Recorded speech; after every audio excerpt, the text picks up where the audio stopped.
ఎప్పుడో మా అత్తయ్య వాళ్ళ ఇంట్లో దిగినప్పుడు కొన్న సోఫా అనమాట. మా చెర్రిగాడు పుట్టాక ఆ సోఫాకి షేపులు లేకుండా చేశాడనమాట. ఆల్రెడీ 2-3 టైమ్స్ కుట్టించాము. ఇంకా కుట్టించడం కరెక్ట్ కాదు అనిపించింది. అండ్ బాగా ఓల్డ్ అయిపోయింది కదా, ఒక మంచి సోఫా కొందామని ఇంకా వెళ్ళామన్నమాట షాప్కి. వెళ్ళింది మొదలు మా చెర్రీ హన్సీ ఈ రిక్లైనర్స్ మీద పడుతున్నారు. చూడటానికి చాలా బాగున్నాయి అండ్ కంఫర్ట్ కూడా చాలా బాగుంది. బట్ ఇవి కొంటే మాత్రం మా పిల్లలు ఇద్దరు ఆల్రెడీ ఈ జనరేషన్ పిల్లలు మొబైల్స్, టీవీస్ కొంచెం ఎక్కువే చూస్తున్నారు. కొంచెం కాదు, చాలా ఎక్కువ.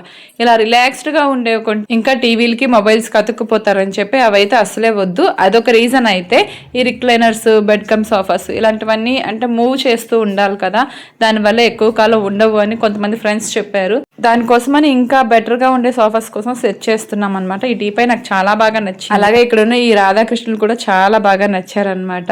ఇంతకీ sofa cum bed, recliner or normal sofa ఏది ఎక్కువ కాలం ఉంటుంది, ఏది బెటర్ కామెంట్ చేయండి.